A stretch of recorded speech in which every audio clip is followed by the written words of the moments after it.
great weekend of Formula 1 racing in Baku as Formula 1's return to Azerbaijan did not disappoint.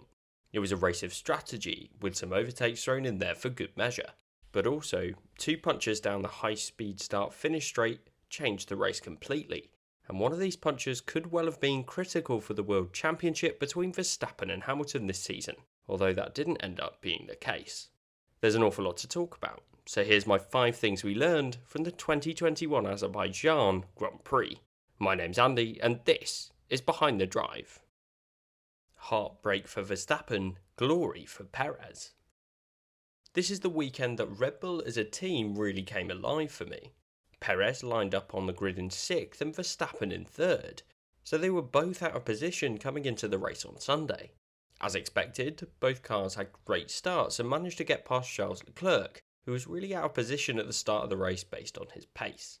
But it got them into a position where they could play a game of strategy against Mercedes, as it was 2 cars versus 1, which meant Mercedes would always be losing out in that regard. Perez has well and truly arrived this weekend, and is starting to take advantage of his superior machinery, and is putting some serious pressure on Valtteri Bottas in that second Mercedes car, but more on him later. Both Red Bull cars got past Hamilton's Mercedes after the Silver Arrows pit crew were held to a 4-second stop due to traffic in the pit lane. It meant that after Red Bull went into the pits on the following 2 laps, they were able to make the overcut work on Hamilton. But just the fact that they ran a 1-2 in the race shows just how far they've come, especially with that second seat at Red Bull. It's almost become an expectation for Verstappen to finish in the top 2 at each and every event this season, as he has done at all the races so far. And it looked like it would end up being the case until, just with a couple of laps to go, a puncture for the race leader ended his race early. It was heartbreaking for the championship leader, as he comfortably led the race and had delivered once again, as he was on track to extend his lead in the championship. Perez was there to pick up the pieces though, and this is the kind of performance that many fans and pundits always expected from the Mexican driver after his end of season move to the front running team. He's always loved it in Azerbaijan and has been on the podium there twice before, so it's great to see him proving why it was worth Red Bull looking outside of their driver academy for this season. It's crucial from the Constructors' Championship perspective too, as they now have 2 drivers in this fight. I wouldn't be surprised if the task that Perez has been given by the team is just to beat Bottas, allowing Verstappen to compete with Hamilton.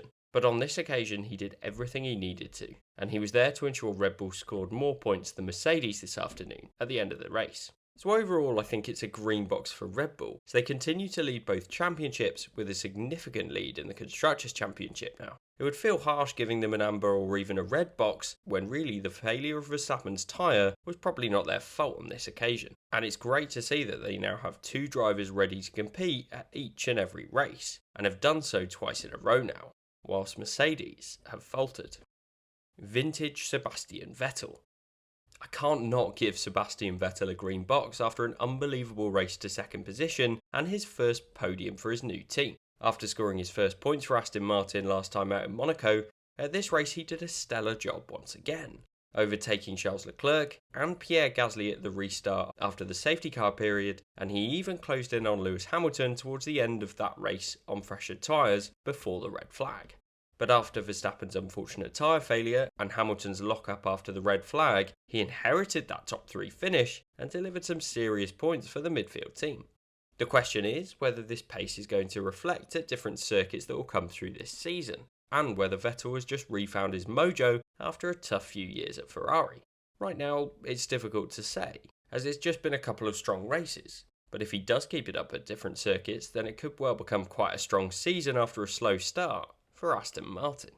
It was a good result for the team, especially after Lance Stroll lost out on the hard tyres after a failure midway through the race, triggering that first safety car period. His strategy after starting at the back of the grid was a risky one, trying to go long on those hard tyres, but he was essentially gambling on a safety car, which was working as he was running in the top 5 before his race came to an abrupt end.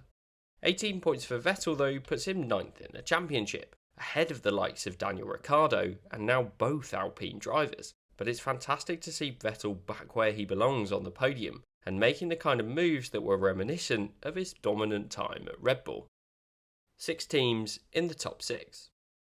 Races where both championship contenders don't score any points are always exciting, thinking back to Monza last season for example. This race was no different, as it had 6 different teams in the top 6 positions, and none of these 6 teams were Mercedes, which is quite frankly amazing to see.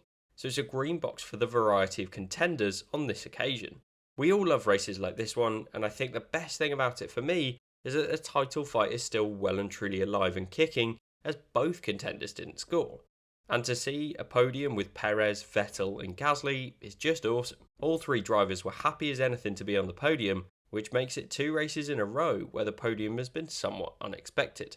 It's great to see, and I'm glad that the championship's still close, but it also shows how important it is for the drivers at this circuit and how mistakes are really costly at this Grand Prix. This is the kind of racetrack that we want to see on the calendar, and with a direct comparison to Monaco from a couple of weeks ago, it's night and day between these 2 circuits, and what we want to see as Formula 1 fans. It leaves us excited for the next round, although that is Paul Ricard, so perhaps not on this occasion. 2 weekends to forget in a row for Mercedes. Both Mercedes drivers have finished outside of the points this weekend, and Hamilton in particular will be kicking himself after a mistake in the setup of his car, which could have influenced his lockup at the red flag restart, which dropped him to the back of the order. Meanwhile, Bottas has had another weekend to forget in Baku, with not all of it being his fault after he was disadvantaged in qualifying without getting a tow down the long straight in Quali 3, a disadvantage that has been estimated to have cost him up to 1.5 seconds on a quali lap. As a result, he ended up 10th on the grid, which is a huge disappointment when your teammate's on the front row. It was okay though, with Bottas' main rival from Red Bull in Sergio Perez also a bit out of position, starting down in 6th. However, whilst Perez made some great moves early on in the Grand Prix and moved his way up the order to P2, Valtteri Bottas did not, as he instead got trapped in the midfield once again. I think the reason for this is because Bottas went for a higher downforce setup this weekend, with a larger rear wing compared to his Mercedes teammate, which meant that ultimately he was at a disadvantage down the long straight compared to everyone else, which is really the only serious overtaking opportunity at this circuit. It's understandably a tricky track to set up for, with one of the longest straights on the calendar and the tight twisty section going through the middle sector of the lap. But it just meant that Bottas fell backwards during the race and was even overtaken by both Alfa Romeo's and Fernando Alonso's Alpine at the safety car restart. Finishing outside the points, it must be said that he hasn't really delivered in his Mercedes. He's not had much luck this year, and this race has taken his season from bad to worse. And with it, his chances of keeping that seat for next season also reduces in my view, as he isn't able to overtake in that Mercedes car. And if he's not able to do that, he's simply not capable of delivering the results that are expected of him when the team is in a close championship battle. Hamilton looked like he'd completely lucked out in the championship, as he looked set to take advantage of Verstappen's misfortune. But instead, he locked up after the red flag restart, which dropped into the back of the order and well and truly out of contention. After saying on the radio that it's a marathon and not a sprint, it was a surprising outcome, as it seemed like he wanted to take a haul of points to regain the lead in the Drivers' Championship, but it wasn't to be for the Mercedes driver on this occasion, and this all happened after what was probably quite a solid race, where Hamilton had done well in his Mercedes car to put it on the front row and keep himself in the top 3 despite being in a slower car. However, this result for Hamilton is the real disappointment, and the Mercedes team are getting a red box from me on this occasion after 2 races in a row where they've not delivered on where they could and really should be. AlphaTauri's strong showing. The best scoring constructor outside of the winning team at this race was not McLaren or Ferrari, or even Aston Martin with Vettel's second place, but instead it was AlphaTauri, a team that came into this season with lofty ambitions to be at the front of the midfield. And after a strong opening race this season in Bahrain, both drivers did a good job once again, scoring points for the Italian team this time out and for the first time this season. So it's a green box for the AlphaTauri team for me on this occasion.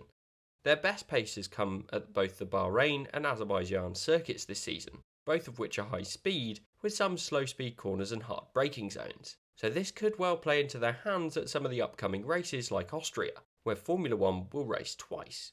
And with Gasly taking his first podium of the season and Tsunoda taking 7th place, it must be said that both drivers should be happy with their result and would have probably taken it coming into the weekend. Gasly seems to be a driver that can take a podium whenever there's chaos, which is a good reputation to have and similar to the reputation that Perez had when he was driving for a midfield team. It bodes well for his prospects for next season, as I still believe his time at AlphaTauri could well be coming up to an end if one of the academy members in Formula 2 can get themselves into the top 3 in that championship.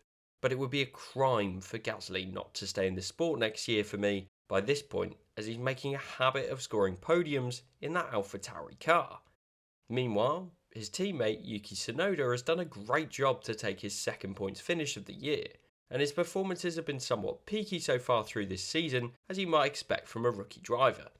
His reputation has taken a hit after a large number of mistakes at various races, but after another mistake in Q3, he did well to keep himself out of trouble on Sunday to bring home some solid points for the team. The AlphaTauri outfit now find themselves 5th in the championship, moving ahead of Aston Martin, so it's a great result for that team and definitely deserving of a shout out. Honourable mentions. There's a few honourable mentions for me, and I think first up it's worth mentioning that it's the first points of the season for Kimi Räikkönen, and the second points finish in a row for Alfa Romeo, which is a solid return for the Ferrari-powered team. Then you have the Ferraris themselves, who of course managed to take pole with Charles Leclerc, so it might have been a bit of a disappointing result for them to see what could have been for them at this race. But the team as a whole have still overtaken McLaren in the Constructors' Championship standings. And then also, it was a great outcome for Alpine's Fernando Alonso to end up 6th in this race. A nice result at a track that he enjoys, and it even brings him ahead of his teammate Esteban Ocon in the championship standings. So those are my 5 things we learned from the Azerbaijan Grand Prix. What did you learn? And what did I miss? Let me know in the comments, and if you enjoyed this video and watched this far, then please do hit the like button and subscribe for more videos like this one throughout the 2021 season.